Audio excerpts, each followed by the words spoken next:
గుంటూరు జిల్లాలోని రైతాంగానికి సాగునీటిని విడుదల చేయాలని కోరుతూ వైఎస్ఆర్సీపీ కాంగ్రెస్ పార్టీ ఎమ్మెల్యే బృందం జాయింట్ కలెక్టర్ శ్రీధర్ను కలిసింది.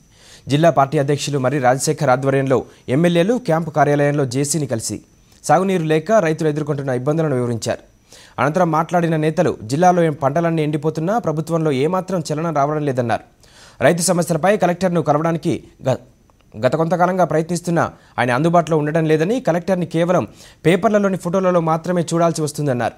వైఎస్ఆర్సీపీ జిల్లా అధ్యక్షుడు మరి రాజశేఖర్ నదుల అనుసంధానం అయిపోయింది, ఇక నీళ్లు వస్తాయనే ఆశతో రైతులు నాట్లు వేసుకుంటే నేడు నీరు లేక రైతులు అల్లాడుతున్నారని, ప్రభుత్వంలో మాత్రం కదలిక లేదని విమర్శించారు.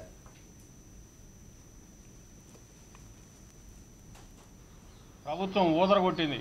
చంద్రబాబు నాయుడు గారు నదుల అనుసంధానం అని చెప్పి ఆయన చాలా పెద్ద హడావుడి చేస్తే ఏదో నీళ్లు వస్తాయి కావాలనుకుని రైతాంగం మొత్తం కూడా కృష్ణా డెల్టాలో గుంటూరు జిల్లాలో ఉన్నటువంటి అన్ని నియోజకవర్గాల్లో కూడా మాగాడి నాట్లు వేయడం జరిగింది. ఈరోజు నిట్ట నిలువుగా చుక్క నీరు రాక రైతాంగం మొత్తం కూడా నష్టపోయేటువంటి పరిస్థితి ఏర్పడింది. అయినా ప్రభుత్వంలో చలనం లేదు. పట్టసీమ అనేటువంటి దాన్ని విపరీతమైనటువంటి దాన్ని ప్రచారం చేయడంతో తప్పకుండా పైనుంచి నీళ్లు వస్తున్నటువంటి ఆశతో ఈరోజు రైతులు మరి నాట్లు వేసుకున్నటువంటి పరిస్థితి. ఈరోజు ప్రభుత్వం ముందు ఉన్నటువంటి అంశం ఖచ్చితంగా రైతుల్ని ఆదుకోవాలి తీరాల్సిందే.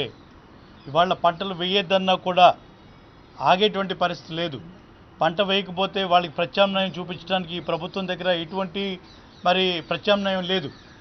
ఒక రైతే కాదు, రైతు మీద ఆధారమైనటువంటి రైతు కూలీ పరిస్థితి అధ్వాన్నంగా ఉన్నది. పులిచింతల మీద ఒక 200 కోట్లు ఖర్చు పెడితే దాని స్టోరేజ్ కెపాసిటీ పెంచుకొని ఈరోజు కృష్ణా డెల్టాని ఆదుకోవడానికి పులిచింతల బ్రహ్మాండంగా ఉపయోగపడేది. అలాంటిది విస్మరించి కేవలం ఈరోజు డబ్బులు దండుకోవడానికి పట్టిసీమ పెట్టి రాయలసీమకి నీళ్ళు ఇస్తాం, వైఎస్ఆర్ కాంగ్రెస్ పార్టీ వాళ్ళు వద్దు అంటున్నారు రాయలసీమకి నీళ్ళు ఇస్తామంటే అని చెప్పి ఈరోజు మా మీద విమర్శలు చేశారు.